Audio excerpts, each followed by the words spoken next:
구독자 여러분 반갑습니다. 새해 첫날 출근해서 강의를 시작하게 되었네요. 자, 그동안 성원해 주신 구독자 여러분들께 감사드리고요. 올해에도 좋은 강의로 여러분 곁에 있겠습니다. 항상 관심 가져주시고 많이 시청해 주셔서 다시 한번 감사의 말씀 드립니다. 자, 오늘 강의는요, 그동안 무엇에 대해서 말씀을 드렸냐면 전원 공급 회로 쪽에서 주요 중심 소자는 무엇이냐에 대해서 말씀을 드렸고, 그 다음에 메인보드가 동작을 하려면 ATX 파워 서플라이로부터 전원 공급이 돼야 되는데, 전원 공급이 돼서 메인보드 쪽에서 각종 그 파워 서플라이에서 출력되는 전압을 어떻게 측정하느냐 하는 부분에 대해서 좀 말씀을 드렸습니다. 자, 오늘 강의는 어떤 강의를 진행할 거냐면요, 전원 공급 회로, 즉 전원 공급 회로는 CPU에 대한 요 전원 공급 회로, 메모리에 대한 전원 공급 회로, 그다음에 PCI 쪽이 확장 스롯에 대한 전원 공급 회로가 있습니다. 거기에 대해서 동작 원리와 회로 해석에 대해서 공부하는 시간을 가져보도록 하겠습니다. 자, 늘상 하는 얘기지만 메인보드는 복잡하게 이루어져 있어요. 여러분들 뭐 이거 얘기하면 또 노트북은 어떠냐면 노트북도 같아요. 노트북도 같습니다. 왜냐면 CPU 전원부가 따로 있고요. 그래도 메모리가 있고 PCI 쪽이 전원부가 따로 있고 뭐 이런 부분이 다 똑같아요. 단지 이제 거기에는 이제 보통 보면 배터리를 공급할 것이냐 아니면은 아답터를 공급할 것이냐 하는 걔를 서로 그 변경해 주는 그런 회로. 그다음에 이제 액정이 붙어 있으니까 거기에 이제 그 액정에 전원을 공급해 주는 그 드라이버 회로, 이런 것들이 좀 추가적으로 붙어 있다 뿐이지 이 동작 원리는 같습니다, 사실은. 그래서 어떤 기본 베이스 되는 거 하나만 알면, 그죠? 하나만 알면 우리가 뭐 응용해서 할 수 있는 부분이니까. 또 이제 모니터 설명을 하게 되면 TV는요, 이렇게 얘기하는데 TV도 모니터 원리하고 똑같아요, 사실은. 그죠? 같습니다. 단지 이제 그 파워 서플라이 부분, 즉 그 전원을 공급해주는 SMPS 부분이 모니터하고 좀 틀린 부분이 있죠. 부가 회로가 더 들어가 있는 거예요. 그죠? PFC라든가 공진 회로가 들어가서 높은 전력을 구현해주는 그런 회로가 들어가 있는 거고, 또 AD 보드에도 보면 모니터하고 틀리지 않습니까? 이렇게 간혹 질문하시는 분 있어요. 같은데 뭐냐면 TV 쪽은 부가 회로가 더 들어가 있는 거예요. 예를 들어서 그죠? USB를 꽂아서 USB 돈의 동영상을 본다든가, 아니면은 어떤 그 그래픽 단자들, 뭐 컴포넌트 단자라든가 뭐 HDMI라든가 이런 부분들도 좀 달려 있고, 그 다음에 이제 튜너라는 부분이 하나 부가회로 들어가 있고요. 이런 부분이 좀 틀려서 그러는 거지 그 동작 원리는 같습니다. 그죠? 그래서 이런 저 메인보드만 여러분들이 어느 정도 알면 노트북도 가능하다는 얘기를 한 말씀을 드릴게요. 그죠? 물론 뭐 모양 자체는 메인보드도 이렇게 생겼지만 또 틀리게 생긴 모양도 있어요. 그죠? 왜냐면 제조회사마다 설계 방식이 틀리기 때문에 이런 어떤 모양은 틀리지만은 동작 원리는 같다는 거, 그런 부분만 여러분들이 생각하면 되지 않을까, 이렇게 생각이 됩니다. 자, 이렇게 복잡한 회로로 구성이 되어 있는데 우리가 매번 강조하는 얘기지만 이 수리를 위해서, 어떤 분은 점검을 하기 위해서 우리가 뭐냐면 이 회로의 동작 원리를 알아야 되거든요. 동작 원리를 모르면 여러분들이 어디 손을 낼 수가 없단 말이죠. 전원을 들어왔는데 왜 화면 무현상이 나오지? 왜 하다 중간에 왜 이렇게 그 부팅 내서 비품이 나오지? 뭐 이런 어떤 현상이 난다 그러면은 여러분들이 동작 원리라는, 대충 거기는 어떤 회로 부분, 어떤 파트가 문제가 있어서 그렇겠다 하는 것을 우리가 나름대로 감을 잡을 수가 있는데, 그런 원리를 모르면은 답답한 거죠. 어디서부터 손을 대야 될지. 그죠? 뭐 여러분들 모니터 수리를 항상 먼저 입문하니까 거기 예를 들면 SMPS 쪽에서 고장인 줄 모르고, 그죠? AD 보드나 엉뚱한 데를 뒤지는 사람도 있단 말이죠. 전원인데 전원이 안 들어가. 그렇다면 뭡니까? 에너지원을 공급을 해야 모든 소자들이 동작을 하는데, 그런 분은 모르고 SMPS는 안 보고, 그죠? 그 SMPS 원리를 안다 그러면 여러분들이 뭡니까? 항상 출력부터 측정하라고 그랬죠? 측정을 해봤더니 5V, 12V가 안 나와. SMPS 문제구나 하고 먼저 그 모니터 쪽에 립스보드부터 수리를 한 다음에 이렇게 들어가야 되는데, 그런 원리를 모른다면 계속 여러분들은 엉뚱한 데를 뒤짐으로써, 그죠? 수리의 흥미를 잃어가고 어떤 포기하는 그런 사례까지 온다. 그래서 이제 이론에 여러분들이 굉장히 그 많은 시간을 쏟아달라 하는 부분이 바로 그런 부분이죠. 그런 부분은 모르면 안 되죠. TV를 수리하겠다? 아까 조금 전에 말씀드렸다시피 모니터 립스보드하고 완전히 틀린데요. 틀리긴 틀려요. 부가회로가 들어가 있기 때문에. 한번 동작 원리를 모른다 그러면 거기에 대한 동작 원리를 모른다면 여러분들이 수리를 하겠습니까? 못하잖아요. 그러니까 똑같단 말이죠. 이 메인보드 쪽도. 그러니까 그런 부분들을 여러분들한테 머리를 주고 좀 이렇게 그 이론 공부를 해라. 자꾸 그 뭡니까 질문 올리시는 분 중에 보면 이론을 갖다가 이렇게 별로 싫어하세요. 그러고 자꾸 뭐 이런 실질적으로 수리하는 기술을 알려달라는 사람도 있는데 그거는 좀 무리한 부탁이 아닌가 하는 생각이 듭니다. 왜냐하면 제가 여러분들한테 공개를 안 하고 싶어서 안 하는 게 아니라 제일 중요한 건 이론도 모르면서 그죠? 예를 들어서 차를 하나 샀어요. 면허증도 없으면서 또 면허증이 있더라도 운전하는 그런 나름대로 그 실습도 하나도 아닌 사람이 차를 몰고 나간다? 그 위험 사고의 큰 지름길이죠. 그거나 마찬가지란 말이죠. 어떤 단계가 있는데 지금 제가 강의하는 것은 이론 위주로 강의하는 것은 뭐냐면 여러분이 수리에 어떤 나름대로 어떤 그 뛰어난 수리를 하기 위해서 기본 베이스를 여러분들이 알려주는 거죠. 그 기본 베이스를 우리가 흔들어 버린다면 아무것도 안 되잖아요.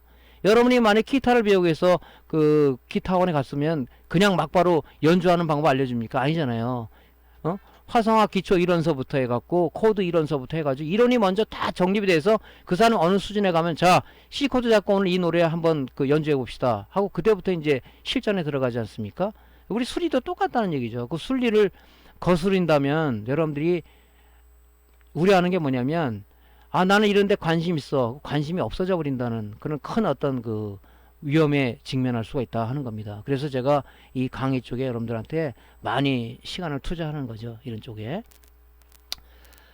자, 그래서 오늘은 이제 그 전원공급회로 쪽에서 말씀을 드리는데 통틀어서 얘기해서 전원공급회로에 자주 발생하는 고장에 대해서 말씀을 드린다면 부팅 후 화면이 뜨지 않는다. 그죠? 즉 뜨지 않는다는 얘기는 그죠? 부팅 화면이 뜨지 않는 게 화면무라는 얘기죠. 화면무. 그죠? 화면무는 뭡니까? 전원은 들어가는데 화면이 안 나오는 거 이걸 전원 화면무라고 얘기하는 거죠. 그죠? 또 어떤 화면이 뜨지 않으면서 메모리가 작동하지 않는다. 이런 비품을 갖고 알 수 있는데 뭐 메모리가 만약에 뭐 문제다 그러면 그 바이오스 제조 회사에 따라 틀린데 비품이 들려요. 예를 들어서 메모리가 불량이다면 뭐 삐삐 뭐 삐삐삐 이런 소리가 안 되든가 뭐 그래픽 쪽이면 뭐 삐삐 이런 소리가 안 되든가 이런 어떤 그 비품이 들리면서 바이오스가 그죠? 바이오스가 그 비품을 내주는 거죠. 전원이 들어가면 먼저 뭐부터 동작한다 그랬죠? 바이오스 쪽이 기동을 한다 그랬죠? 요 안에 MCU 안에 들어있는 그죠? 요 바이오스 펌웨어가 동작을 해서 걔가 이제 뭡니까? 하드웨어하고 소프트웨어 연결해주는 중간 그 역할을 해주는 놈인데 얘가 그 문제를 갖다 잡는 거죠. 왜냐면 이 안에는 세 가지 루틴이 있다고 그랬어요. 기계어로 짠 프로그램이지만 포스트 처리 루틴 그죠? 포스트 처리 루틴에서 스타트업 처리 루틴이라고 얘기하는데 그 안에 이제 하드웨어를 그 감시하는 그죠? 이상 있냐 체크하는 그런 프로그램들이 이 체크하는 거죠. 얘를 이상이 있다면 비품을 내주는 거죠. 그죠? 그래서 이제 그렇게 메모리에 작동하는 현상이 생긴다. 요 메모리 쪽에. 그다음에 뭡니까? 부팅 또는 사용 중에 다운되는 현상이 생긴다. 이런 것도 다 뭐냐면 이 전원 공급 회로 쪽에서 문제돼서 나오는 현상도 많다. 그죠? 많다. 왜냐면은 CPU가 동작하기 위해서 그죠? 얘가 동작하기 에너지원을 VC 전원을 공급해 주는데 거기 문제 생겼다. 그죠? 안 되겠죠. 메모리 쪽에 VC 전원을 공급해 줘야 되는데 안 됐다. 동작이 안 되겠죠. PCI도 마찬가지죠. 이쪽이 확장소도 마찬가지죠. 전원을 공급해 줘야 얘가 동작을 하는데 전원이 공급 안 되고 있어요. 5V를 공급해야 되는데 3. 몇 볼트 공급되고 있다. 동작이 안 되잖아요.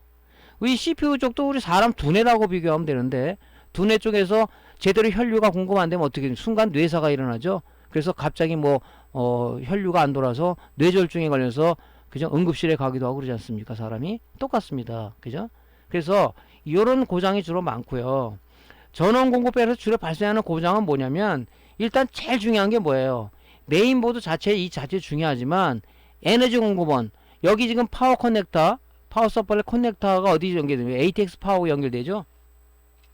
여기 이제 우리가 이제 그 데스크탑 그 뚜껑을 열어오면 요게 커넥터로 해가지고 요게 어디 이 파워 서플라이 있죠? 그죠? PSU라고 얘기죠? 파워 서플라이 유닛 PSU에 연결이 된단 말이죠. 이게 그죠? 얘가 중요한 역할을 해요. 이 데스크탑의 그 고장 원인은 얘가 많은 이 파워 서플라이가 많은 부분을 점유하고 있다 하는 것을 우리가 이제 수리 경험을 가진 저 나름대로의 빅데이터의 어떤 여러분들한테 말씀을 드리는 거예요. 이 고장이 많습니다. 그죠? 얘가 제대로 지금 파워 서플라이에서는 보통 나오는 게 뭡니까? 220V 전원을 여기다 인가를 했어요. 220V. 220V 전원만 인가하면 얘는 뭡니까? 스탠바이잖아. 5V 밖에 안 나와요. 그죠? 왜는 뭐냐면 이 부팅회를 동작시켜주는 이 5V를 가지고, 그죠? 이쪽에다 공급을 해주는 걸로 해서 우리가 스탠바이가 나온단 말이죠. TV도 마찬가지죠. 220V 전원만 인가하면 스탠바이 전원이 나와서 앞에, 그죠? 우리가 LED가 딱 들어오죠.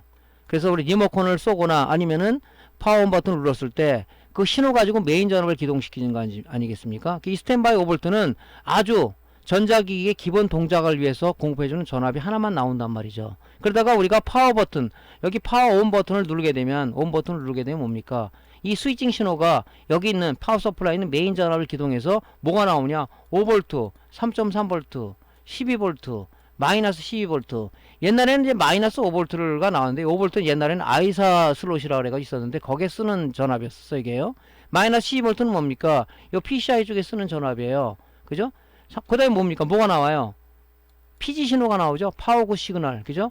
이 PG 신호는 메인보드를 동작시켜주는 아주 기본적인 리셋 신호를 쓰는 겁니다. 이게 파워에서 다른 게 정상이라도 PG 신호가 여기 8번 단자를 통해서, 이 회색 단자죠. 회색 단자를 통해서 공급이 안 되면 메인보드는 뭡니까? 그죠? 화면 무 현상을 일으키니까 부팅이 안 된다는 얘기죠. 화면 무 현상. 그죠? CPU가 동작이 안 되고 메모리 동작 안 되고 다 동작이 안 된다 그러면 결론적으로 뭡니까? 뇌사 상태로다가 화면이 안 나오는 거죠.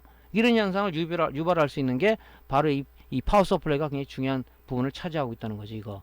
그래서 여러분들이 고장 수리가 들어오면 뭡니까? 전원부터 넣지 말라고 얘기를 했죠. 먼저 뭡니까? 이것이 연식이 좀 됐다 그러면은 뭐부터 확인하냐면 여러분들은 뭡니까? 여기 커넥터에서 파워 서플라이를 제거를 해서 우리가 뭡니까? 그 파워 서플라이 테스터기 있죠? 그죠? 테스터기. 걔로 얘를 진단을 해야 되는 거예요. 해서 지금 제대로 전압이 나오고 있으면서 PG 신호가 OK로 뜨는가, PG 신호가 제대로 나오고 있는가를 우리가 체크를 해야 돼. 그래야지 파워가 이상이 없다는 전제 조건 하에서 우리가 메인보드 쪽에 고장 수리를 해야 된다 하는 것을 우리가 반드시 머리에 철칙으로 삼아야 된다는 거죠. 근데 파워 서플라이는 생각 안 하고 무조건 아무데나 뒤지는 거지. 그럼 이상 전압도 제대로 안 나오니까 메인보드 고장이라고 판정할 수가 있단 말이죠. 제일 먼저 해야 될 게 뭐냐면 1순위가 이 파워 서플라이, 이 PSU 쪽을 우리가 먼저 체크를 해야 된다는, 이게 1순위에요 1순위. 그죠? 얘가 정상이라는 가정 하에서 뭐냐면 메인보드를 우리가 들어가야 된다 그런 얘기입니다. 그죠? 그래서 얘가 굉장히 주 원인으로 잡고 있어요. 그 다음에 또 이 전자 소자 중에서 굉장히 많은 문제를 일으키는 게 뭐냐면 이 콘덴서의 캐패시터, 이 콘덴서, 치 콘덴서라든가 여기는 전해 콘덴서라든가 이런 부분들이 굉장히 많은 문제를 일으키고 있다. 그래서 보통 이제 가전제품, 전자제품 쪽, 컴퓨터 쪽도 3년 이상 되면 용량 감퇴는 기본적으로 먹고 들어간다는 얘기를 내가 계속 누차 얘기를 합니다. 이게 문제가 돼요. 그래서 여러분들이 이제 좀 의심스럽다 그러면 콘덴서를 하나 빼가지고, 그죠? 캐패시터스 메터라든가 LCR 메터라든가 아니면 스마트 트위저라든가 아니면 다기능 테스터 많이 갖고 있죠? 거기에 용량을 측정해서 측정해보니까 220 마이크로가 180밖에 안 나온다. 아, 용량 감퇴구나. 다 일단 갈아주고 나서 여러분들이 측정을 해봐야 되겠죠? 그런 얘기 문제가 많이 된단 말이죠. 또 하나 큰 문제가 뭐냐면 이 전원관리 칩이 있어요. 우리가 보면 이제 뭐 PWM 또 내는 DCDC 이렇게 얘기를 하는데 보통 PWM이라는 얘기 많이 쓰죠. 걔도 오래되면은 용량 감퇴는 된다. 또 뭐냐면 얘가 쇼트가 되는 경우도 많아요. 그래서 이 전원관리칩도 많이 문제가 된다. 그죠? 그 다음에 뭡니까? 우리가 이 전원부들은 다 스위칭 전원부들이죠. CPU가 그죠? 파워에서는 5V, 12V, 3.3V, 마이너스 12V, 그 다음에 스탠바이 5V가 나오는데 CPU가 필요한 것은 CPU가 종류마다 얘가 동작되는 VC 전압이 다 틀린단 말이죠. 이 CPU 안에는 VID 값이라는 게 있어요. 이 VID 값을 가지고 이제 PWM이 얘한테 주게 되면 이걸 가지고 이제 얘네들이 스위칭을 해서 얘가 필요한 전압을 이 전원부, 스위칭부에서 만들어줘서 얘한테 공급을 하는 거죠. 그죠? 이 FET도 굉장히 많은 일을 하죠. 온오프, 껐다 켰다 이런 얘기를 전자속도로 하다 보니까 얘도 많이 파손이 됩니다. 그래서 주로 고장은 우리가 이런 걸 들 수가 있다. 그죠?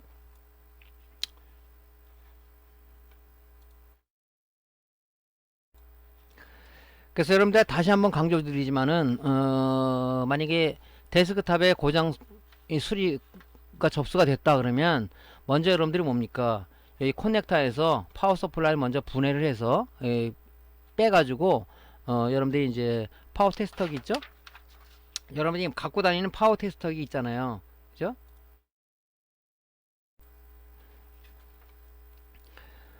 여러분들이 지금 갖고 있는 게 아마 저가형 이런 걸 많이 갖고 있을 거예요. 이 파워 테스터기, 그죠? 파워 서플라이 테스터기죠. 이 PSU 테스터기인데 요걸 이제 그 커넥터에서 메인보드 커넥터에서 빼가지고 여기다 다 결합해가지고, 요게 제일 중요한 게 뭐 나오는 전압이 5V, 12V, 3.3V 이런 게 있어요. 그죠? 그 다음에 뭡니까? 제일 중요한 게 PG 신호라고 했죠. PG 신호, 파워구 시그널. PG 신호가 제대로 나오는지를 점검을 해야 돼요. 다 정상이라 PG 신호가 오류로 뜨면 안 되겠죠, 이게. 저 같은 경우는 이제 요 저가 말고 요 장비를 주로 써요. 요 장비를 쓰는데 요거는 좀 뭡니까, 요거 좀 정밀도가 좀 있어서 제가 요 장비를 쓰는 겁니다. 그래서 요런 걸 가지고 먼저 메인보드에서 여러분들이 이런 커넥터를 빼는 거죠. 이렇게 커넥터를 빼가지고 여기다 측정을 한번 해보는 거예요. 그죠? 그래서 이 파워 서플라이가 정상인지 아닌지를 먼저 체크하는 게 중요하겠죠. 여기다 꽂아가지고 이제 체크를 하는 겁니다. 자, 얘를 이제 그 버튼을 눌렀을 때 파워가 테스트가 되는 거예요. 되면서 제일 중요한 게 뭐냐면, 여기 전압이 제대로 스탠바이 전압이 5V가 나왔죠. 5V 전압이 나왔죠. 그 다음에 3.3V 나왔죠. 12V 나왔죠. 마이너스 12V가 나왔습니다. 그죠? 여기서 지금 보면 제일 중요한 게 이 PG 신호예요. 이게 OK 사인이 떨어져야 되는 거죠. 얘가 에러라고 뜬다면 이 파워 서플라이는 파워 서플라이 측면에서 판단했을 때 나는 불량이다 하는 얘기를 하는 거죠. 근데 이거는 보지 않고, 파워 신호, 이 PG 신호는 보지 않고 다른 점이 나온다 해서 얘가 정상이라 간주하면 안 된다는 얘기죠. 이 PG 신호를 가지고, 그죠? 이 8번 커넥터 회색 단자를 통해서, 회색 단자가 파워구 시그널 케이블이라고 그랬죠. 걔를 통해서 메인보드에 공급이 돼야 그 신호를 가지고 리셋 신호를 하고, 그 다음에 클럭 제너레이터가 기동해서 모든 어떤 그 소자 쪽에 클락을 제공하는 그 입장을 쓰기 때문에 이 신호, PG 신호가 굉장히 중요하단 말이죠. 그죠? 이 신호가 중요해요. 그죠? 그 다음에 또 하나 우리가 좀 간과하는 게 뭐냐면, 이 좋은 파워 서플라이들은 여기 RL이라고 되어 있죠. 리플 전압이 리플 전압. 리플은 뭐냐면, 우리가 AC를 넣어서 정류회를 통해서 파워 서플라이 아웃풋을 통해서 5V, 12V, 3.3V, 그 다음에 뭐 스탠바이 전압, 파워 시그널 내는 거 아닙니까? 근데 리플 전압이 높으면은, 그죠? 리플은 직류 성분 속에 포함된 교류 성분이기 때문에, 즉 저는 노이즈란 말이죠. 그런 것들이 우리 디지털 효율에 들어가면 문제가 생기겠죠, 당연히. 리플 전압이 높은지 않은지를 봐야 돼요. 이 리플 전압이 뭐 3,000, 5,000이 된다 그러면 문제가 있는 거죠, 이거는.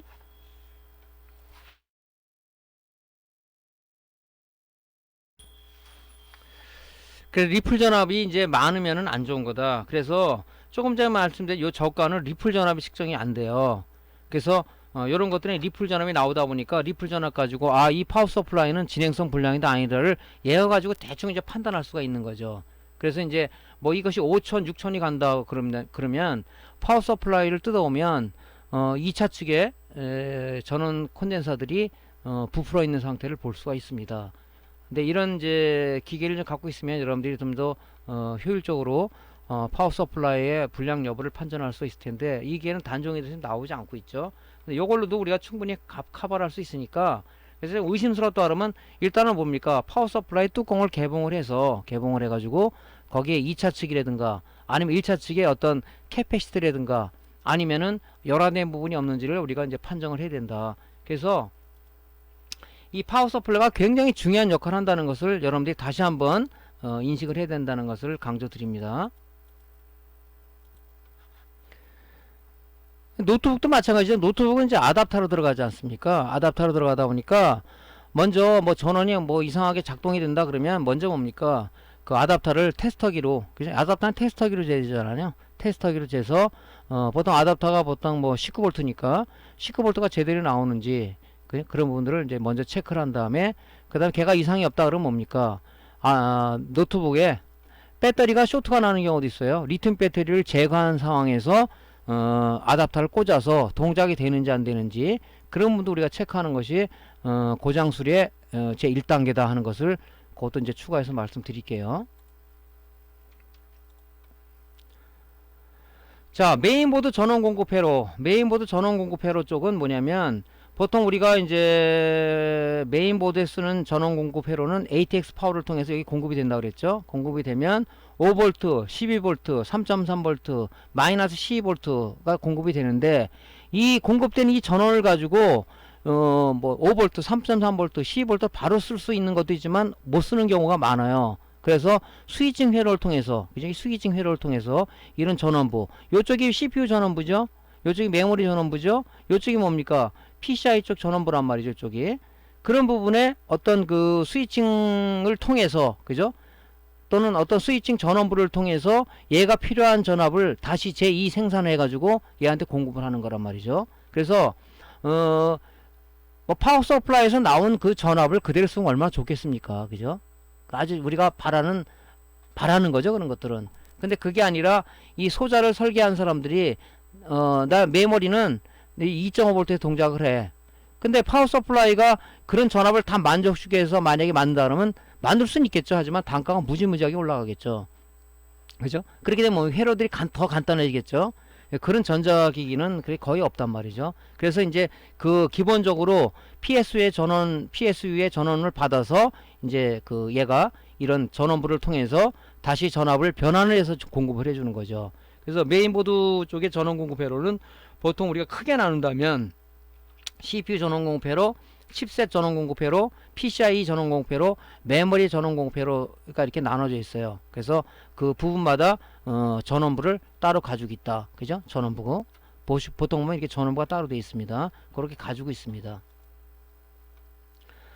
그래서 메인보드 전원 공급 방식은 조금 전에 말씀드렸듯이 ATX 파워로부터 전원을 받는 거예요. 그죠? 전원을 받아요.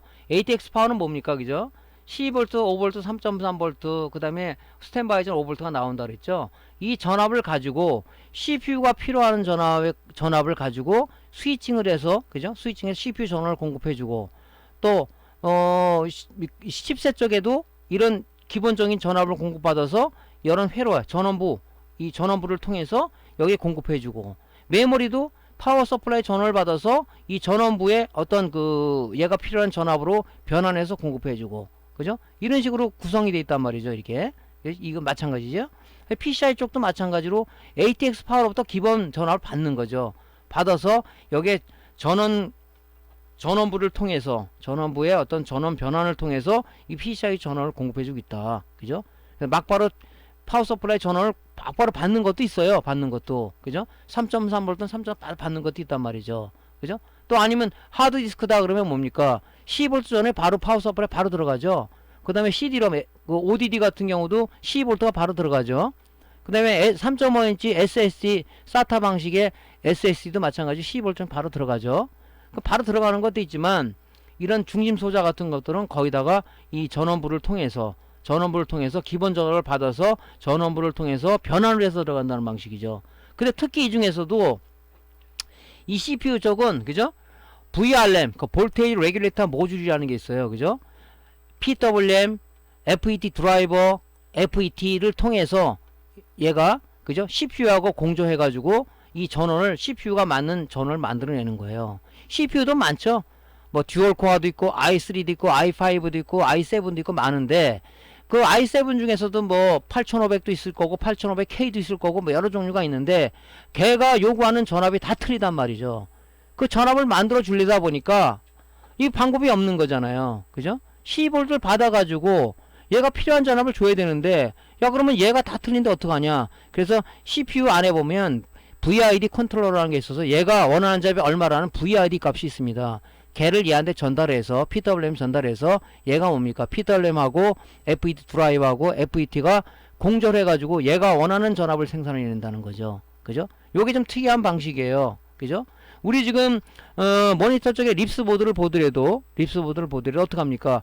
1차가 뭡니까? EMI 필터를 통해서 220V 전원이 1차 EMI 필터를 통해서 그 다음에 어디로 들어갑니까? 브리지 다이오드를 통해서 대전압 콘덴서에 우리가 1차 정률에서 310V가 그 대전압 콘덴서 충전이 되죠. 그 다음 단계 뭐 스위칭 단계란 말이죠. 스위칭 단계 310V를 가지고 FET의 드레인에 걸린 310V를 PWM에 온오프 신호를 줘서 걔를 스위칭해서 뭡니까? DC를 AC화로 만들어 버리죠. 그죠?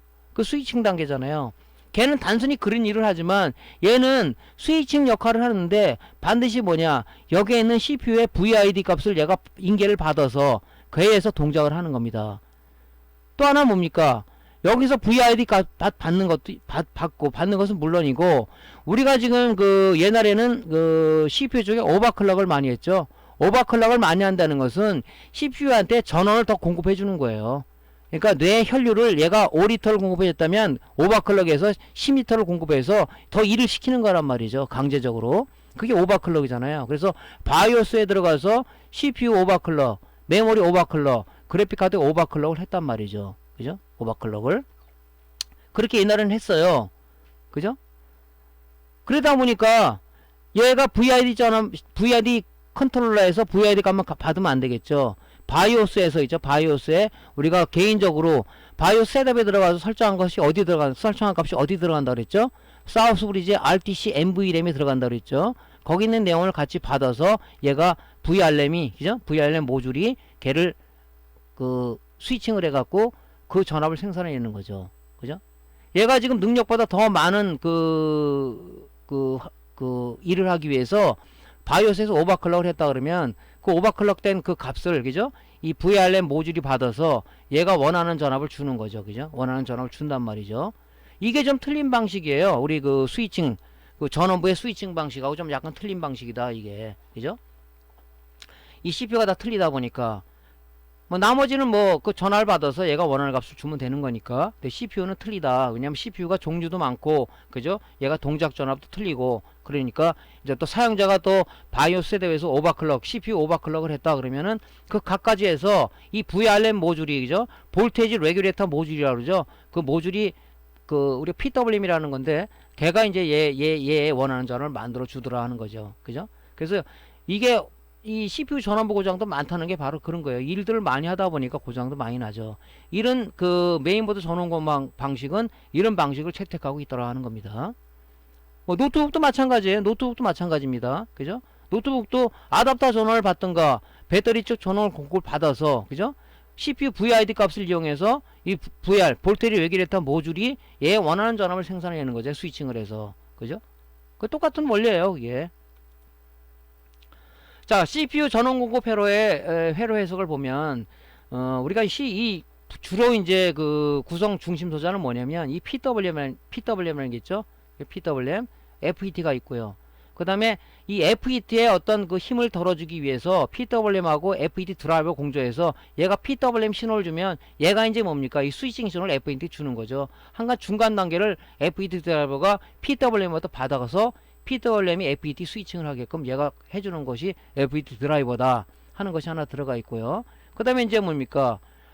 생산해낸 전기는, 그죠? 스위칭을 하다 보니까 맥류 형식으로 나오죠. 그래서 LC 필터를 통해서 즉 인덕터하고 콘덴서를 통해서 CPU 전압으로 공급해 주는 겁니다. 그죠? CPU 전압으로. 그래서 자, 메인보드 전원 공급 방식은 ATX 파워로부터 전원을 공급받아서 스위칭 동작을 통해서 전압을 공급하는 방식으로 이루어져 있다는 거죠. 그죠? 이루어져 있어요. 스위칭 통해서.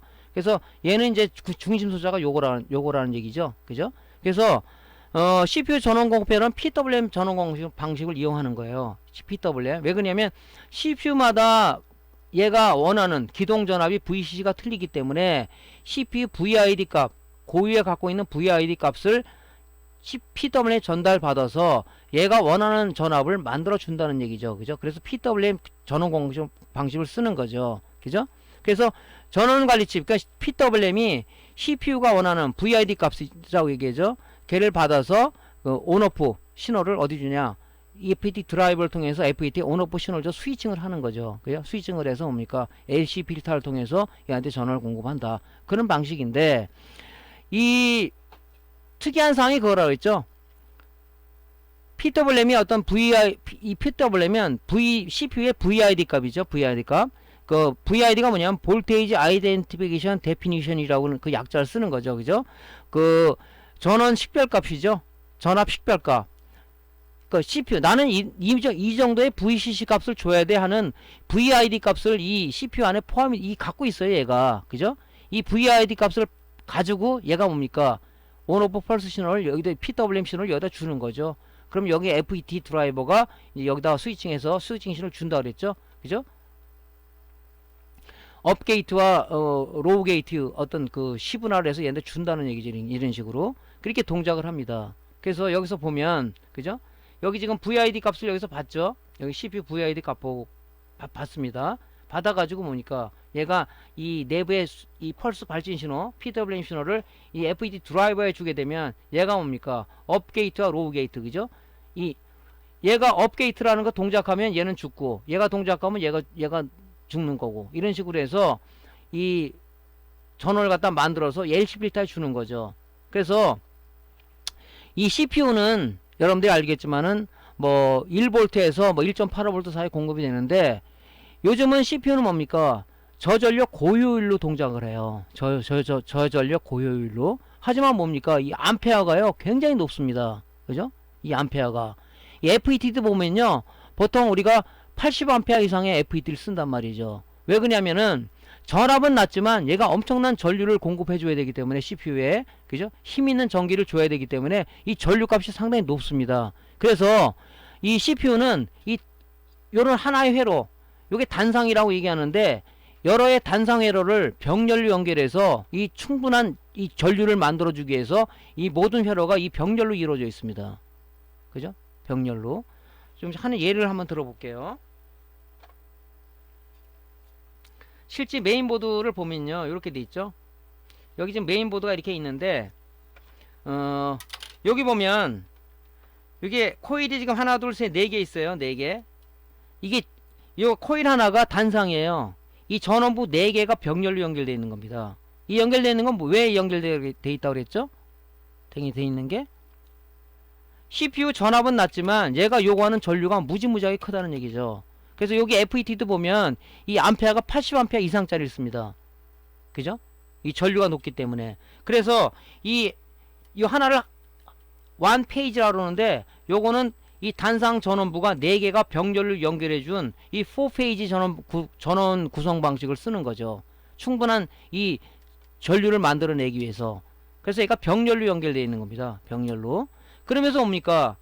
이 힘있는 전기를 만들어내려다 보니까 여기 지금 보더라도 옛날에 전원부는 어떻게 생겼냐면 이렇게 생겼어요.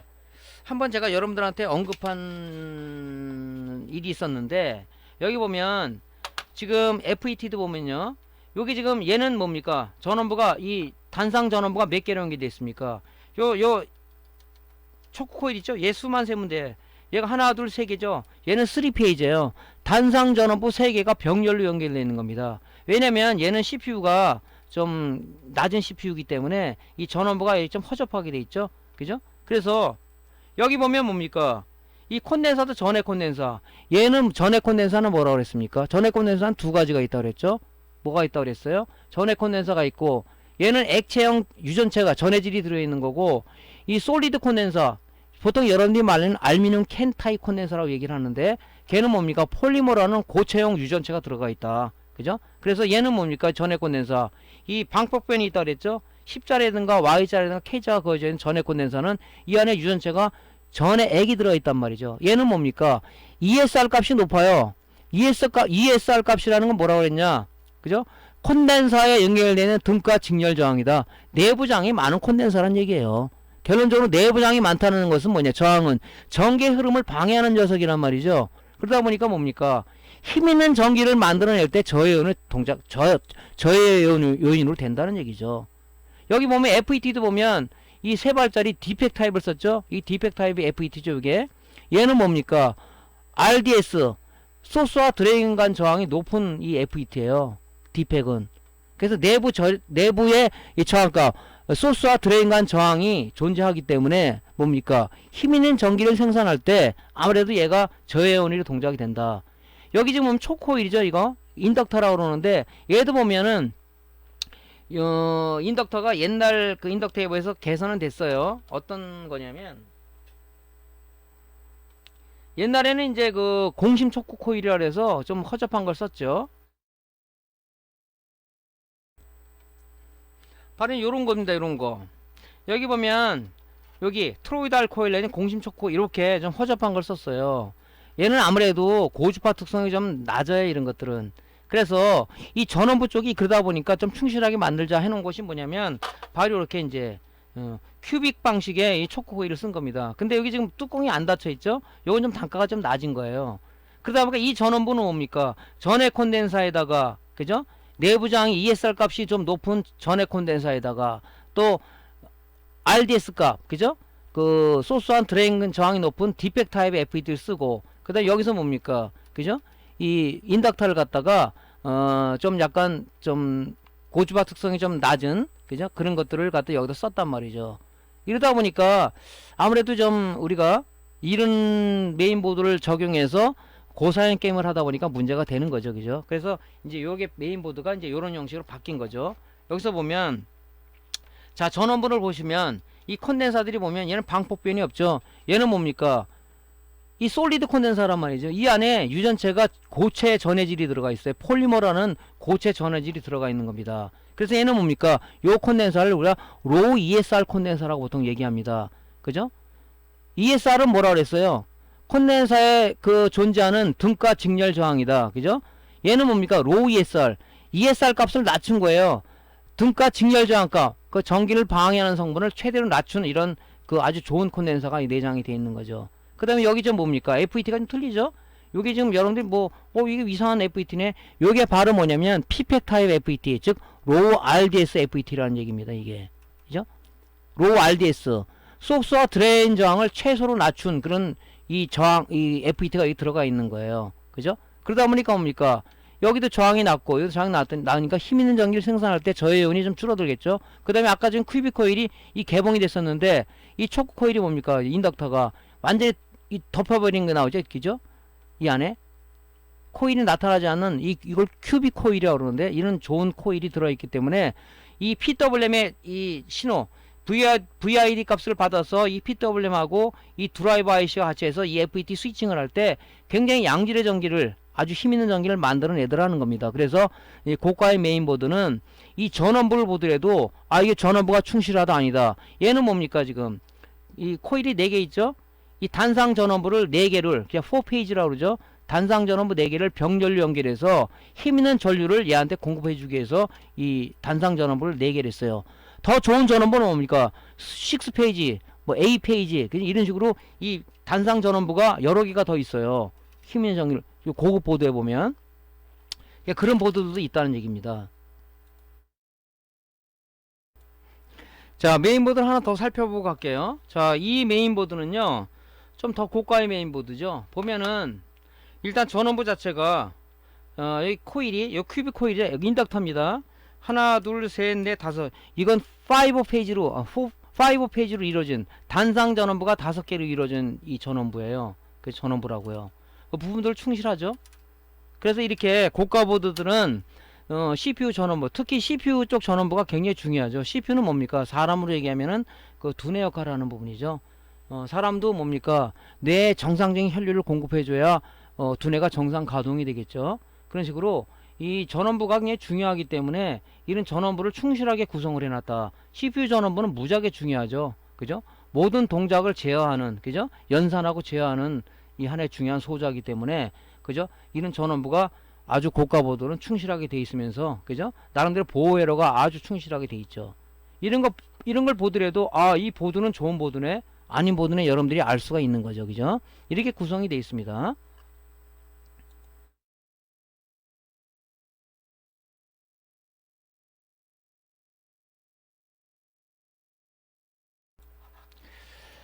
그래서 이제 그 데스크탑 메인보드나 노트북 메인보드가 전원부 쪽에 구성이 얼마나 충실하냐, 얼마나 그 전원 관리 소자들 이런 부품들을 갖다가 퀄리티 있는 부품을 썼느냐에 따라서 수명이 오래가고 적게 갈 수 있다는 것을 우리가 실무로 좀 말씀드렸습니다. 그러면서 이제 그 전원부 쪽에 소자들이 좋은 퀄리티 있는 부품으로다가 우리가 구성이 됐다면 나름대로 힘있는 전기를 생산할 때는 굉장히 중요하겠죠. 그래서 CPU가 조금 전에 말씀드렸다시피 전압은 낮지만 전류량이 높기 때문에 이렇게 단상 전원부를 연결해 가지고 그죠? 여기서 뭐냐 병렬로다가 이 회로들이 연결되어 있는 거죠. 그래서 여기서 충분한 전기를 만들어서 CPU 코어에다가 전압을 공급해 준다 하는 방식이 이제 여기 있는 기본적인 내용입니다. 자, 그래서 이 지금 전원부잖아요. 여기 조금 전에 말씀드렸다시피 CPU의 VID 값, 또 바이오스 설정된 셋업에서 사용자가 설정한 그런 오버클럭이 내용을 참조를 해서 이 전원부가 지금 이렇게 여기서 PWM 신호를 주게 되면 그지? VID 값과 바이오스에서 정한 그런 오버클럭 값을 토대로 해서 얘가 뭡니까? PWM 신호를 만들어내겠죠. 이걸 막바로 FET도 주는 게 아니라 중간에 뭡니까? FET 드라이버라는 게 있어요. 걔를 통해서 주면 얘가 이제 뭡니까? 스위칭을 해가지고 이 CPU 코어에 전압을 공급해 주는 거죠. 그래서 이렇게 사상 전원부가 만약에 4페이지다. 요거는 단상 전원부가 4개로 병렬 연결이 이런 회로죠. 이게 이 회로에서 이런 식으로 이 펄스 신호를 만들어서 이런 파형을 줘서 결론적으로 힘있는 전기를 만들어내는 구조를 가지고 있다 하는 겁니다. 그죠? 여기 전원부자고 조금 전에 전원부잖아요. 그죠? 요거 이제 CPU 전원을 생산하기 위한 전용 요 포트가 있죠. 이 4핀짜리가 있는 거고 8핀짜리가 있죠. 듀얼로다가. 그죠? 그래서 예전에는 이거 안 꽂아도 CPU가 동작이 됐지만 요즘은 뭡니까? CPU가 저전력 고율로 가서 이 단독으로다가 여기 존재를 해서 얘가 이제 이 12V를 받아서 여기서 이제 CPU 전원을 만들어주게 한 이 고정 이 전원부 포트가 있죠. 이렇게. 그래서 이렇게 구성이 되어 있는 거죠. 자, 그래서 조금 전에 말씀드린 내용은 똑같은 내용인데 전원을 먼저 키면은 CPU VID 컨트롤러에 이 전원이 공급돼. CPU 안에 보면 이 VID 값을 가지고 있는 컨트롤러가 있습니다. 이쪽에 전원이 공급되고, 그죠? 공급되면 이 VID 컨트롤러가 동작을 해서 이 VID 신호, 그죠? 얘 VID 값과 신호와 바이오에 설정된 우리가 그 값 있죠? 오버클럭을 했다면 그런 값을 참조해서 CPU 전압 공급 회로에 전달이 되면 CPU가 필요한 전압이 얼마인지를 계산을 해서 그죠? PWM 신호를 만들어서 어디 준다? FET 드라이버에 준다는 얘기죠. 그죠? 여기서 보면 자, VID 값이 들어와요. 들어오고 또 바이오 셋업에서 사용자들이 정의한 값을 가지고 얘가 참조해서 만들어서 어디 이 PWM 신호를 만들어내죠. 그죠? 만드는 신호를 어떻게 합니까? 이게 이제 요걸 보면 단순히 얘는 뭡니까? 2페이지죠. 단상 전원부가 2개로 연결된 거죠. 그죠? 얘한테 신호를 주는 겁니다. 이렇게 신호를. 그죠? 신호를 줘요.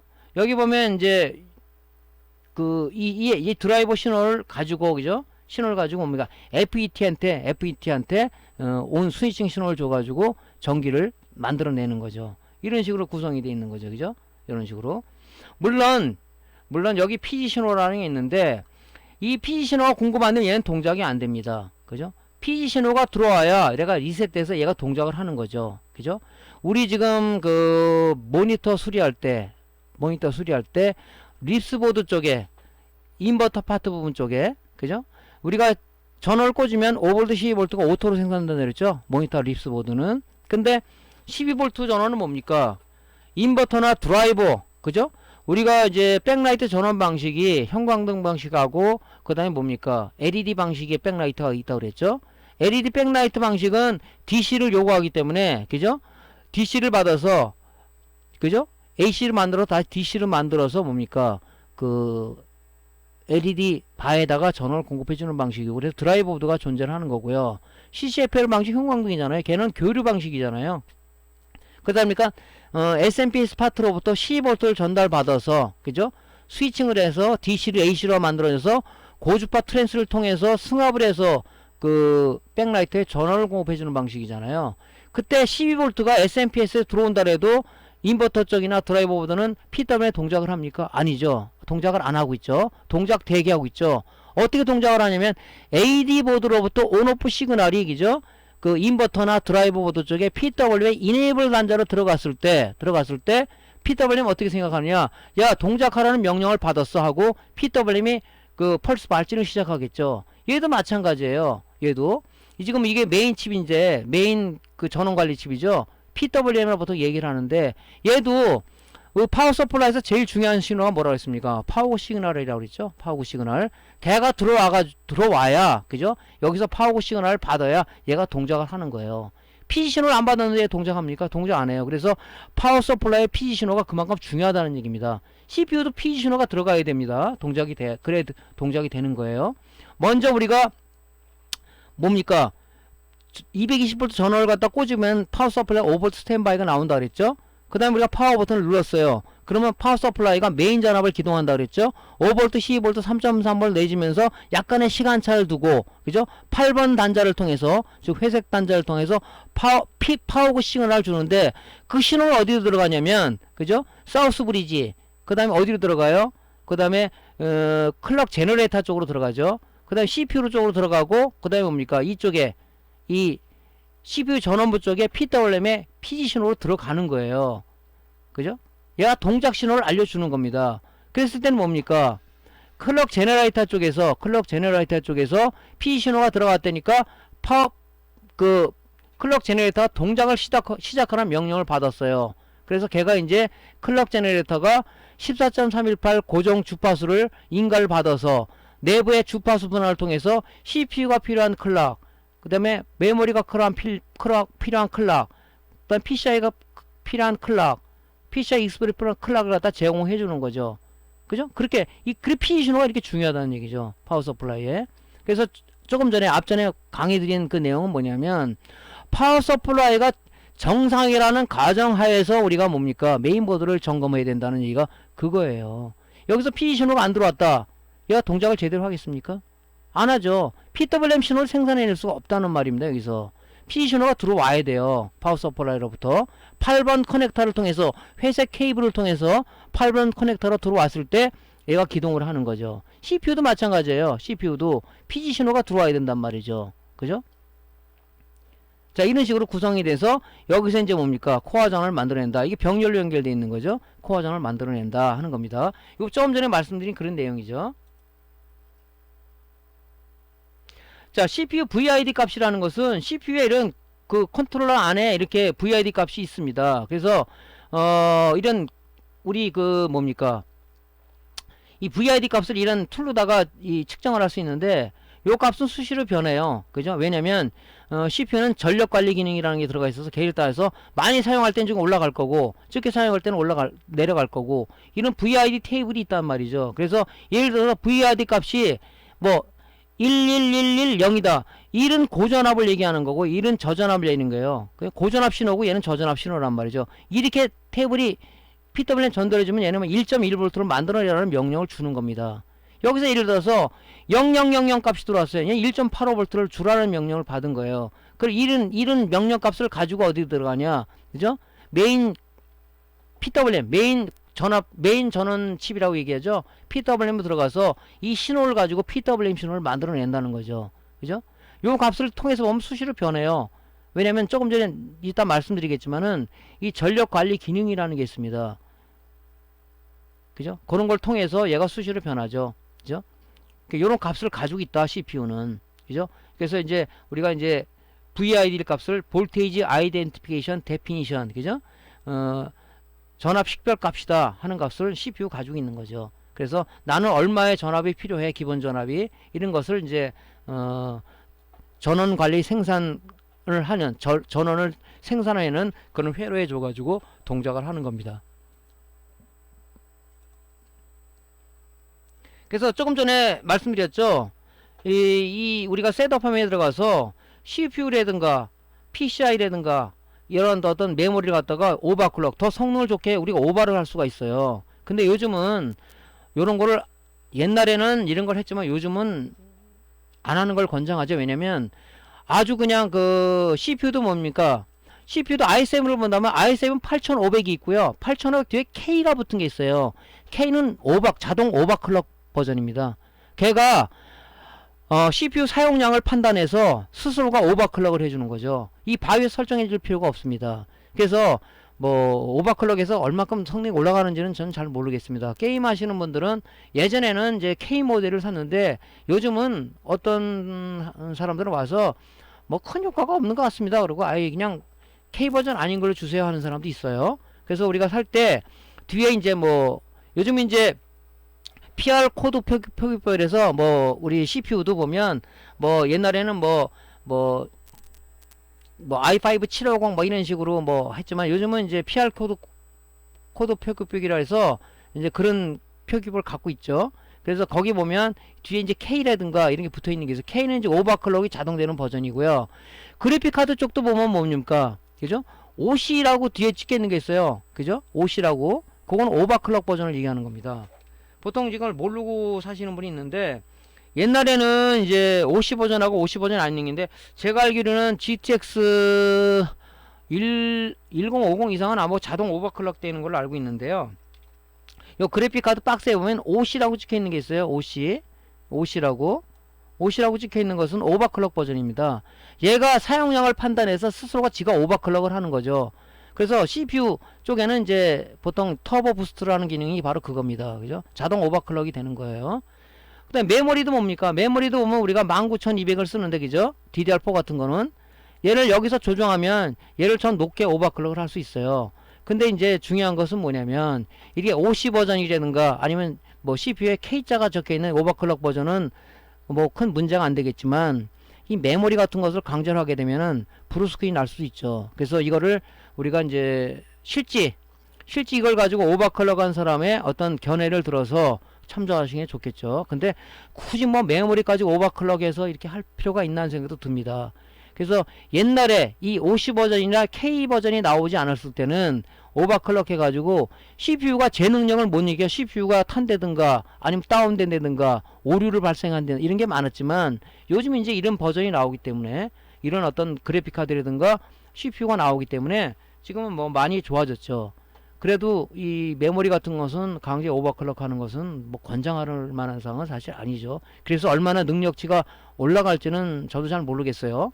근데 뭐 그렇게 하시는 분도 있더라. 게임 하시는 분이 특히 그러시는 것 같은데 굳이 그렇게 할 필요가 있냐는 생각도 듭니다. 자, 이런 부분을 참조해서 이제 전원부 쪽에서 뭐 PCI 쪽이라든가 아니면 메모리 쪽이라든가 이런 걸 참조해서 이제 그 전력을 만들어내겠죠.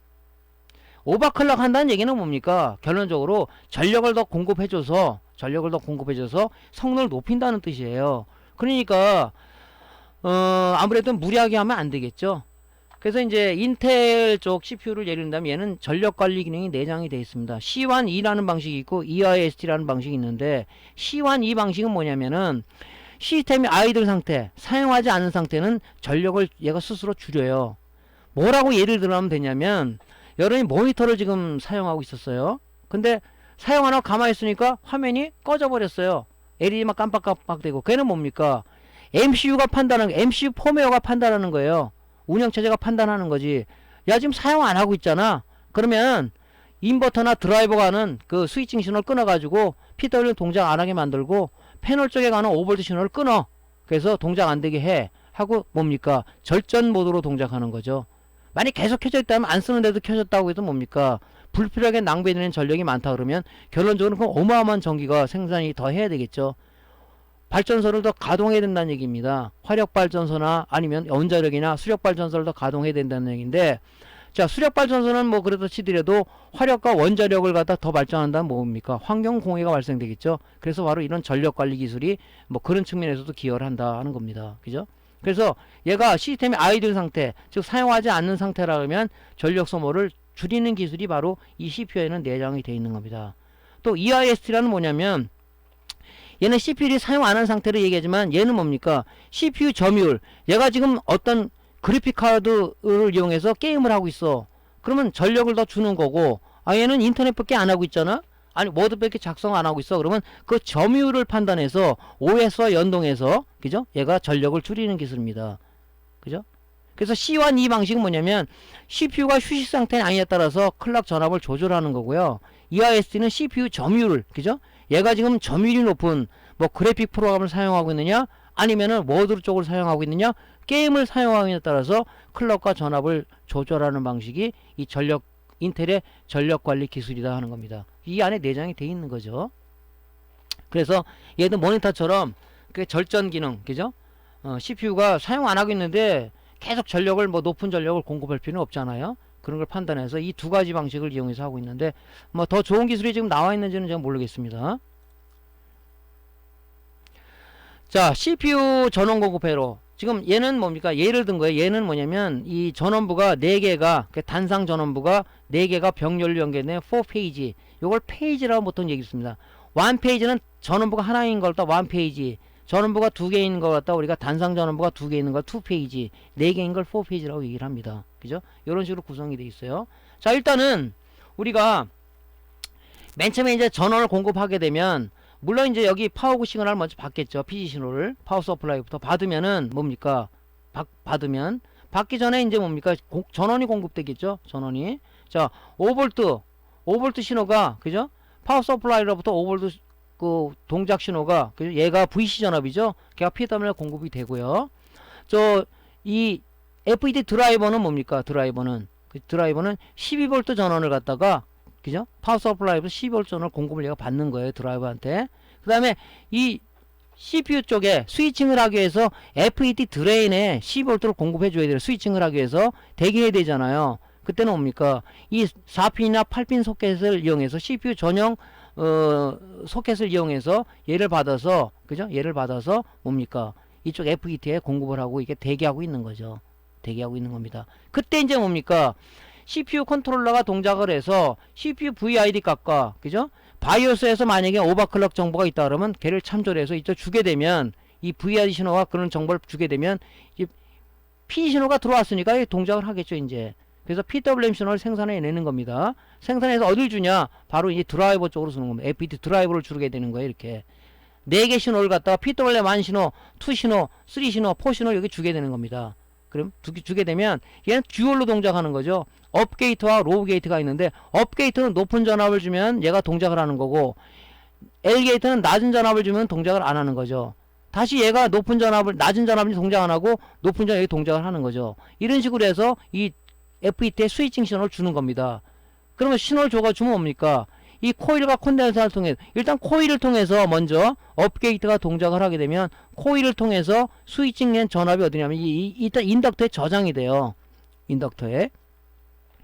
이 인덕터 코일이라는 것은 어떤 특성을 갖고 있냐? 특성을 갖고 그냥 몇 가지 역할을 한다고 그랬죠. 전기를 축적하는 기능도 가지고 있습니다. 얘가. 또 뭡니까? 유도 역할도 갖고 있죠. 인덕턴스라는 것은 뭡니까? 인덕턴스라는 내용은 뭐예요? 그 인덕턴스는 우리가 전기를 주었을 때 얼마나 자속을 잘 만들어낼 수 있느냐, 자속을 주었을 때 얼마나 전기를 많이 생산할 수 있느냐, 이런 그 역할도 가지고 있고, 또 하나는 뭡니까? 얘가 그죠? 필터링 역할도 한단 말이죠. 우리가 그 인덕터에 그 내부 저항이 있다고 그랬습니다. 유도성 리액턴스 XL이라는 값이 있다고 그랬는데 XL은 뭡니까? 유도성 리액턴스 값이죠. 교류 회로에서. 이거는 뭡니까? 오메가 2파이 FL이라는 그죠? 이 등식을 갖고 있어요. FL이라는 이 등식을 갖고 있습니다. 이 주파수에 비례를 하는 거예요. 이 내부 저항 값인데 주파수가 올라가면 얘도 저항도 무지하게 커져서 그죠? 주파수가 많다는 거. 우리나라는 상용 주파수 60Hz죠. 주파수가 많은 게 들어오면 얘 무지하게 큰 저항 동작을 해가지고 즉 교류는 통과할 수 없다는 얘기입니다. 근데 아주 낮은 그죠? 주파수가 없는 값을 주다 보니까 얘는 저항이 최소로 되는 거예요. 도선으로 작동한다. 그래서 뭡니까? 교류는 통과를 못하고 직류를 통과하는 역할에 쓰는 게 바로 이 인덕터죠. 그런 역할도 쓴단 말이죠, 얘가. 그래서 얘는 이제 이를 쓸 때 여기에 저장을 하는 거죠. 저장을 했다가 다시 얘는 1값이 되고 0값이 됐어요. 그럼 얘는 스위칭 신호를 안 주는 거 아닙니까? 이쪽에다가. 이쪽이 줬으니까 얘가 스위칭을 해가지고 12V가 대기하고 있다, 드레인에. 스위칭해서 이 신호가 어디로 들어가요? 그죠? 여기로 들어가는 거죠, 여기로. 여기 저장이 되는 거예요. 다시 얘가 0값이 되고 1로 됐어요. 그럼 뭡니까? 얘가 방전을 시작하겠죠? 방전해서 뭡니까? 이 콘덴서에 저장을 해서 CPU에 전원 공급해 주는 겁니다. 여기도 마찬가지, 동시에 들어가겠죠? 동시에. 여기도 이런 식으로, 여기도 이렇게. 이 콘덴서가 지금 병렬로 연결되어 있지 않습니까? 그러니까 뭡니까?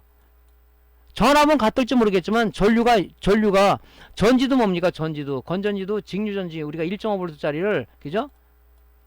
이 직렬로 연결하고 플러스하고 마이너스 이렇게 연결하면 뭡니까? 전압이 높아져서 굉장히 전기가 밝아지겠지 모르겠지만은 이 전지를 갖다가 플러스는 플러스 길이, 마이너스 해주게 되면 어떻게 되겠어요? 이렇게 보면 전압은 같을지 모르지만 전류 용량이 굉장히 커지겠죠.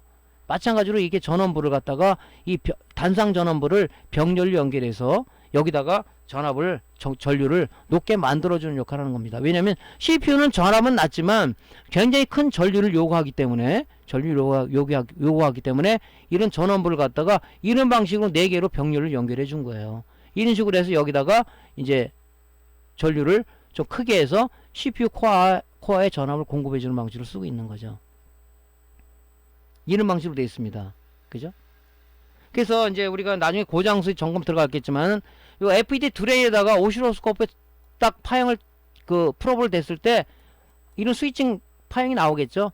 우리 립소드 수리할 때 그죠? FET 드레인에 되든가 아니면 PWM 게이트 아웃풋에서 됐을 때 이 펄스 발진 파형이 나오듯이 마찬가지로 나오겠죠. 그죠? 그래서 얘네들이 동작하고 있다 안 하는 걸 알 수가 있는 거죠. 뭐 그건 고장 점검 수리에서 할 얘기지만 이렇게 구성이 돼 있어요. 그죠? 구성이 멀티 페이지다. 요거는 이제 단상 전원부가 하나, 둘, 셋, 4개가 연결돼 있다. 그래서 4페이지라고 얘기합니다. 보통 우리가 인덕터, 조금 전에 말씀 인덕터 개수 있죠. 조금 전에 아까 말씀드렸는데 쉽게 이렇게 판단하세요. 이게 몇 페이지짜리냐, 전원부가 몇 개로 병렬로 연결되어 있는 거야 하면 여기 인덕터 수를 세세요. 하나, 둘, 3개잖아요. 이건 3페이지다. 단상 전원부가 3개가 병렬로 연결되어 있는 거다. 전원부가 좀 약한데? 뭐 이렇게 판단할 수 있는 거고. 아까처럼 뭐 5개, 6개가 되어 있다 그러면 걔는 5페이지, 6페이지란 말이죠. 그러면 전력을 높게 좀 전류를 좀 높게 만들어내겠구나. 그렇게 판단을 될 수 있는 거고요. 그러니까 이런 식으로 구성이 되어 있다. 그죠?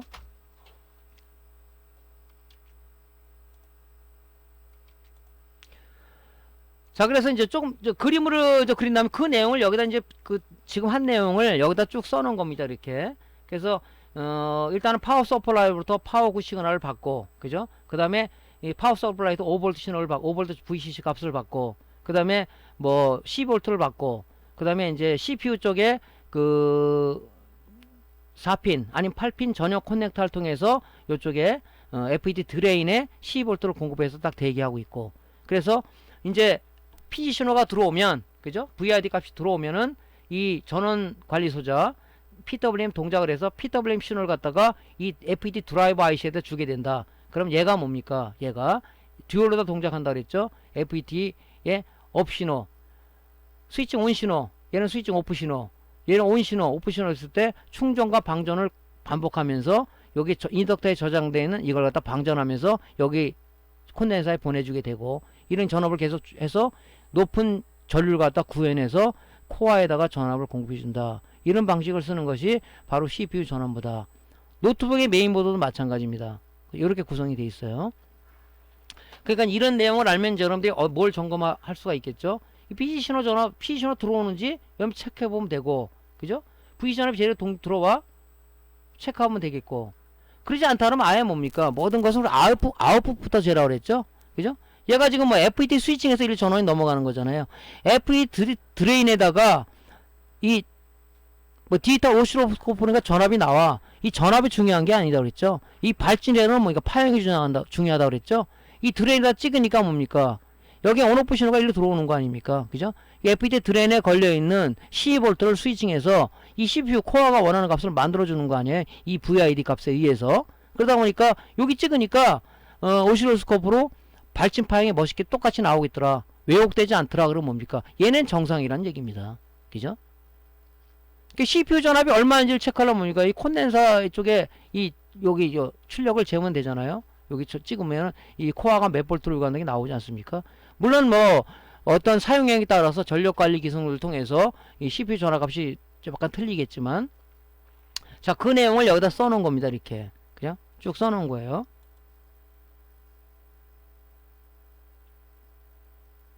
이게 쭉 써놓은 겁니다. 이렇게. 그래서 CPU가 조금 전에 말씀드렸다시피 저전력 고효율로 생산이 되고 동작이 되다 보니까 중요한 것은 전압도 물론 중요하지만 굉장히 높은 전류를 요구하고 있더라. 그래서 단상 전원부를 여러 개를 연결해서 병렬로 연결해서 CPU가 원하는 CPU가 충족되는 전류를 갖다가 만들어주기 위해서 전원부가 병렬로 구성되어 있다 하는 얘기를 최종적으로 드립니다. 자, 메모리 쪽 전원 공급에는 어떻게 되어 있냐? 뭐 이렇게 복잡하지는 않습니다. 여도 이제 스위칭 방식을 보통 많이 써요. 그죠? 스위칭 방식을. 메모리에는 보통 우리가 DDR1이 있고 2가 있고 3가 있고 4가 있는데, 이 DDR1의 VC 전압, 동작 전압은 뭡니까? 2.5V를 요구를 하고 있고요. DDR2는 1.8V를 요구하고 있고, 그 다음에 DDR3는 1.5V를 요구하고, DDR4는 1.35V를 요구를 합니다. 가면 갈수록 전압은 낮아지는 거죠. 저전압 고효율이라고 얘기하지 않습니까? 전압은 낮아지면서, 그죠? 얘가 능력치는 많이 부여되고 있는 거죠.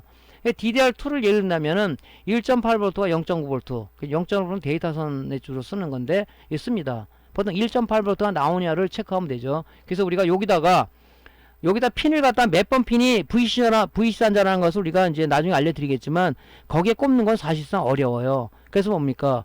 메모리 더미 그 지그를 꽂아서, 그죠? 거기 찍으라고 그랬죠? 그때 말씀드렸다시피 여기다 찍는 것은 굉장히 좀 어렵습니다. 여러분 찍기가. 그죠? 여기 잘 들어가지도 않고, 잘못하면 쇼트가 나고, 이 안에 있는 핀이 망가질 수도 있어요. 그래서 이제 우리가 요런 지그를 쓰는 거죠. 이렇게. 메모리 소켓에서 얘를 딱 꽂아서, 여기 지금 체크를 하는 부분이 이제 뭐 클락 전압이다, VC 전압이다 나왔어요. 그걸 찍으면, 여기를 찍으면 되는 거죠. 그죠? 그래서 요런 지그가 필요하다고 여러분들한테 말씀드린 겁니다. 또 노트북도 이 지가 또 따로 있어요. 얘는 이제 데스크탑 메모리 더미 가짜 메모리라는 얘기죠. 가짜 더미. 예? 더미 지그입니다. 이거 더미 지그. 이걸 꽂아서 요 부분을 찍으면 되는 거죠. 그죠? 그래서 이렇게 이제 구성이 돼 있어요. 그래서 얘도 마찬가지로 보통 이 방식은 이제 스위칭 방식 전원을 쓰는데, 보통 보면 전원 관리치 PWM이죠. PWM으로 보통 얘기를 하죠. 그 다음에 이제 인덕터, FET, 콘덴서 이렇게 이루어져 있습니다. 그죠? 이렇게 스위칭해서 FET 넘겨주면은, 그죠? DC를 AC화로 스위칭하게 되면 맥류 형식으로 했다고 그랬죠. 맥류 형식을 얘한테 공급하면 안 되잖아요, 동작이. 그러니까 LC 필터를 통해서, 그죠? LC 필터를 통해서 여기다가 공급이 된다. 여기다가 콘덴서하고 인덕터를 통해서 공급이 되는 거죠. 이런 식으로. 자, 회로는 이렇게 구성이 돼 있어요. 보통 보면 얘도 PWM 보면 이제 그 신호를 받아서, 그죠? PWM 신호를 받아서 메모리 컨트롤러는 어디 들어가 있다? CPU 안에 들어가 있다 그랬죠? CPU에 어떤 신호를 받을 겁니다. 들어가면 이 신호에 의해서, 그죠? 신호에 의해서 PWM 신호를 FET에다가 줘가지고, 그죠? 줘가지고 뭡니까? 이 전기를 만들어내는 거죠. DDR2 같으면 2.5V라고 그랬죠? 2.5V를 만들어내는 거죠. 그죠? 여기서 PWM 신호를 주면은 온오프 신호가 들어갈 거 아닙니까? 그죠? 업 게이트하고 로우 게이트, 그죠? 뭐 스위칭 온 신호, 스위칭 오프 신호. 그럼 온 신호일 땐 얘가 동작을 하고, 오프이 동작 안 하고, 얘가 온 신호면 얘 동작을 하고, 오프 신호 동작 안 하고, 온이면 동작을 하고, 이래서, 그죠? 얘를 좀 힘든 전기를 만들어서, 요것도 병렬로 연결돼 있죠? 여기서 연결해서, 이게 지금 뭐냐면 CPU의 단상 전원부하고 비슷한 구조를 가지고 있습니다. 전원부 한 개요, 이게. 걔를 통해서 뭡니까? 메모리 쪽에 2.5V를 공급해주고 있는 거죠. 그죠? 요거 방식은 조금 전에 말씀드린 있지 않습니까? 요 단상 전원부가 하나 들어가 있는 거예요. 거기 똑같이 이런 식으로. 그죠? 이런 식으로 들어가 있습니다. 그러니까 쉽게 말해서 이 지금 메인보드는 스위칭 방식을 거의 쓰고 있다. 옛날에 이제 OPM프라고 그래가지고 연산 증폭기를 이용해서, 그죠? 증폭기를 이용해서 그 전원부에 전기를 생산하는 것이 있는데, 요즘은 지금 보면 거의 스위칭 방식으로 많이 쓰고 있죠. PWM에서 요즘 PWM 방식 많이 쓰잖아요. 모니터도 그렇고 TV도 그렇고 뭐 다른 전자기기들 보면 PWM 방식을 이용해서 스위칭 방식을 이용해서 많이 사용을 해요. 그죠? 스위칭 방식에 오디오 쪽에서는 스위칭 방식을 잘 사용 안 했습니다. 이 증폭기 쪽에서는, 앰프 쪽 같은 데는. 왜냐면 이 스위칭 방식은 이 스위칭 노이즈가 나오기 때문에, 앰프 같은 데는 이 작은 노이즈라도 엄청난 큰 저걸로다가 증폭을 하게 되면, 그죠? 이 엄청난 이 잡음이 나와요. 그렇기 때문에 이 고급 앰프나 이런 데서는 이 스위칭 전원부를 안 쓰고 리니어 방식의 전원부를 씁니다. 리니어 방식. 리니어 방식 뭐 스위칭 방식 아니죠? 대신에 전원 트랜스가 굉장히 큽니다. 전원선을 통해서 브리지 다이오드하고 콘덴서와 코일을 LC 필터를 통해서 이 전력을 만들어내는 거죠. 스위칭 방식을 썼을 경우는 이 스위칭 노이즈가 입력부를 타고, 그죠? 예를 들어서 자, 보통 이제 대출력 TR을 쓰는데, TR은 보통 보면 뭡니까? 이렇게 해서, 이게 베이스, 이 컬렉터 2m란 말이죠. 그죠? MPNTR을 쓴다. PNPTR 쓸 때 틀리겠지만, 그죠? 그래서 MPNTR 쓴다 그러면 뭡니까? 여기다 어떤 베이스에다가 입력 신호, 이런 그 앰프에 교리 신호를 걸어주게 되면, 컬렉터 에미터로 전류가 흐르면서 얘가 증폭이 되잖아요. 요런 신호가, 요런 신호가 증폭을 함으로써 뭡니까? 이렇게 엄청나게 큰 신호를 내면서 우리가 그 그 스피커로다 큰 음이 들리는 거 아닙니까? 근데 스위칭 노이가 요지가 이리로 들어간다 생각을 해 보십시오. 그죠? 보통 여기 1이 들어가면 얘는 뭐 99배로 증폭을 하는 거, 보통 TR은 증폭을 하는데, 여기서 만약에 요만한 1이라는 신호가 들어가 있다. 이 99배로 증폭이 되다 보니까 이 스위칭 노이가 엄청난 큰 험으로다가 들릴 수가 있단 말이죠. 그러니까 우리가 고급 전원부, 그 앰프의 전원부는 이 스위칭 전원부가 아니라 리니어 방식의 전원부를 쓰고 있다는 게 좀 약간 틀리겠죠, 그것은. 그래서 이렇게 이제 이 단상 전원부, CPU 단상 전원부하고 같은 구조를 가지고 있다. 이렇게 이제 여러분이 보시면 되고요. 자, PCI 쪽의 전원부는 어떻게 되어 있냐, 그죠? 보통 이제 PCI 쪽은 3.3V하고 12V 전압을 요구를 해요. PCI 쪽 요쪽에 들어가는 게. 근데 요즘 이제 그 그래픽 카드는 뭡니까? 이 PCI 쪽에서 받은 전원 갖고는 GPU를 동작하기가 어렵죠. 그죠? 어렵습니다. 그러다 보니까 별도로다가 여기 있는 전압 말고 별도로다가 우리가 전압을 공급해 줘야 있다. 그래서 우리가 그 그래픽 카드 쪽을 보면 이렇게 구성이 돼 있죠. 옛날에는 여기 보조 전원부가 없었어요. 이렇게. 그죠? 그때는 이 GPU, 여기 GPU예요. 여기 GPU. 그죠? 그래픽 프로세서 유니터. 우리 메인보드에 보면 CPU와 같은 역할을 하는 거죠. 그래픽을 어떤 그 영상을 연산해내는 그런 GPU란 말이죠. 얘가 성능이 좋아지다 보니까 요 PCI로 받는, 그죠? 3.3V, 12V 가지고는 얘가 안 되겠다. 그죠? 높은 전압을 더 공급해 줘야 되겠다. 그래서 나온 방식이 보조 전원부가 이렇게 나온 겁니다. 12V를 싱글로 받든가 듀얼로 받아서 여기 전원부가 또 하나 있는 거예요. 그죠? 이 전원부. 이 전원부를 통해서 얘한테 힘 있는 전기를 공급해 주기 위해서 이 전원부가 별도에 있는 겁니다. 그죠? 이렇게. 그렇다 그러면 뭡니까? 우리가 이렇게 전원부, 보조 전원부가 이게 있다는 얘기는 뭡니까? 파워 서플라이를 전격 파워를 써야 된다는 얘기죠. 전격 파워. 우리가 파워는 두 가지가 있다 그랬죠? 일반 파워하고 전격 파워가 있다 그랬어요. 자, 뭔 차이가 있어요? 우리가 220V, 콘덴사 입력형 전원은 뭡니까? 그죠? 무효 전력이 발생된다 그랬습니다. 위상차에 의해서. 그죠? 무효 전력이. 자, 한전에서 전기를 공급해주면은 AC를 들어가서, 그죠? 그 정류 단계에서, 무효 전력, 즉, 사용을 못하는 쓸모없는 전기가 낭비되는 경우가 발생된다. 그래서 우리가 일반 파워는 뭡니까? 효율이 40에서 50% 나온다. 600W 파워라도 효율이 40% 나온다고 가정합시다. 그러면 240W 밖에 안 나온단 말이죠. 그죠? 그건 어떻게 측정해? 전자 로드기라는 게 있어요. 전자 로드기에서 걔를 출력 부하를 걸었을 때 얘가 얼마나 나온다는 것을 우리가 공인인증기관에서 실험을 해요. 그래서 이제 전격 파워는 뭐냐면은 600W라도 보면 전격 파워는 80% 쓰냐 85% 쓰냐는 마크가 찍혀 있어요. 80%는 뭐냐면, 그죠? 효율이 80%가 나온다는 얘기입니다. 600W에 80%는 480W잖아요. 그죠?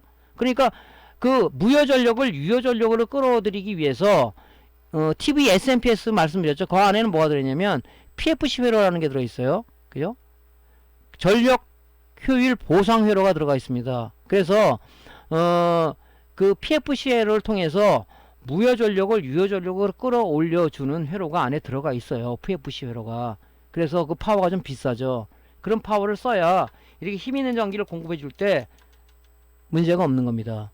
통장은 돼야 된대요. 하지만 수명이 얼마냐가 중요하겠죠. 장시간 사용하느냐 단시간 사용하느냐. 지금 이제 제가 고객을 찾는 방문하시는 분을 보면 600W 뻥파워라고 하죠. 많이 써가지고 오시는 분이 많아요. 얼마 되냐면 1년 좀 넘었대요. 그래서 파워를 갈구하시는 손님들이 많아요. 이 데이터는 뭐냐면 제가 소비자들을 상대로 해서 만든 빅데이터들입니다. 그 내용을 여러분들에게 말씀드리는 거죠. 그죠? 그래서 가능한 여러분들이 이제 이런 특히 이 내가 만든 데스크탑이라 이런 컴퓨터가 이 게임용이다. 특히 고사양 게임이다. 옛날에 스타크래프트라면 2D 게임이라는 것은 모르겠지만 요즘 거의 3D 게임이죠. 3D 게임이라는 것은 뭡니까? 그래픽카드, 메모리, CPU가 엄청난 연산을 한다. 그렇다면 뭡니까? 연산을 할 때 쓰는 전기 소모가 많다는 얘기죠. 그렇다면 힘 있는 전기를 공급해 줘야 되기 때문에 바로 전격 파워를 써야 된다는 결론에 봉착을 하는 거죠. 그랬을 때 기기가 손상되지 않고 안정된 전기를 공급해 주다 보니까 바로 그런 거죠. 조금 전에 말씀한 CPU 쪽 전원부 쪽에도 보면 뭐라고 얘기했습니까? 제가 우리가 내부 저항이 적은 FET라든가 내부 저항이 적은 ESR 값이 적은 뭡니까? 콘덴서를 쓴다든가, 그죠? 그 다음에 인덕터도 우리가 큐빅 코일을 쓴다는 것은 뭡니까? 힘 있는 전기를 생산하기 위해서 그런 소자를 쓰는 거죠. 그죠? 그래서 그 메인보드도 그렇게 저가와 고가와 보드의 차이는 그런 거라고 말씀드린 게 그런 거죠. 얼마나 전기를 양질의 전기, 힘 있는 전기를 이런 소자에다가 공급해 줘서 얘가 항상 일정한 동작을 하게끔 만들어 줄 것이냐 하는 것은 바로 파워 서플라이에 달려 있다. 그래서 데스크탑의 고장 원인의 고장 원인을 주는 원인은 누구냐면, 원인을 제공해 주는 놈이 누구냐면 바로 파워 서플라이입니다. 네? 파워 서플라이예요. 그래서 저희 매장에서는 게임용을 조립할 때는 특히 제가 전격 파워 아니면 조립을 안 합니다. 파워 이거 안 쓸래요 그러면 제가 죄송하지만 다른 매장에서 조립을 하십시오. 뭐 어떤 사람은 똥배짱 부린다 이렇게 나쁜 얘기를 쓰는데 그게 아니라 올바른 엔지니어라 그러면 올바른 해답을 갖다 올바른 솔루션을 고객한테 전달해 주는 것이 중요하지 않은가 저렇게 생각을 하거든요. 어떤 순간에 조그만 이익을 위해서 소비자한테 올바른 어떤 지식을 전달을 안 한다 그러면, 그죠? 그 소비자는 영원히 그런 거 써도 되는 것처럼 생각할 수 있다는 얘기죠. 그죠? 그래서 우리가 이제 그런 부분은 소비자한테 정확하게 전달해 줄 필요가 있고, 소비자의 어떤 그런 인식을 갖다가 우리가 레벨업을 시켜줄 필요는 있다. 저는 이렇게 생각을 해요. 그래서 이제 그런 부분이 중요하다는 부분을 다시 한번 제가 강조를 드리는 거죠. 자, PCI 전원부는 막바로 3.3V, 12V를 이렇게 막바로 받는 방법이 있고요. 아니면은 이 FET와 레귤레이터를 통해서 이 전압을 다운해서 들어가는 방식이 있습니다. 그죠? 근데 이 회로들은 메인보드마다 약간의 차이가 있어요. 제가 드리는 것이 100% 다 적용되어 있다 이렇게 드리는 말씀이 아니고 보편적으로 쓰는데 틀린 것도 있다. 뭐 간혹 뭐 그런 사람도 있어요. 내 메인보드 보니까 이런 방식이 아니던데요. 왜냐하면 설계하는 방식 하는 사람들이 그 회로에 맞게끔 설계를 했기 때문에 이거는 이제 보통 스탠다드로 이렇게 쓴다는 걸 말씀드리는 거지, 모든 뭐 메인보드가 이렇게 구성이 됐다 얘기하는 것은 아니에요. 그죠? 그래서 이제 뭐 주로 이제 보편적인 거 갖고 말씀드리는 겁니다. 그래서 조금 전에 말씀드렸다시피 뭐 메인보드가 허무맹랑하게 동작하는 게 아니라 보통 이런 구조, 이런 원리를 가지고 동작한다는 얘기를 여러분들한테 각인시켜 주기 위해서 말씀을 드리는 거죠. 모든 메인보드를 다 토대해서 여러분들을 교육한다면 할 수가 없어요. 그죠? 스탠다드 방식을 하나 가지고 얘기해서 나머지는 뭡니까? 여러분들이 그걸 가지고 응용을 해서 여기 회로는 이런 걸 구성했구나. 여기 방식은 스위칭 방식이 아니라 연산 증폭기를 통해서 OPMP를 통해서 구성이 되어 있구나. 이런 것들은 이제 여러분들이 해나갈 그 공부들이죠.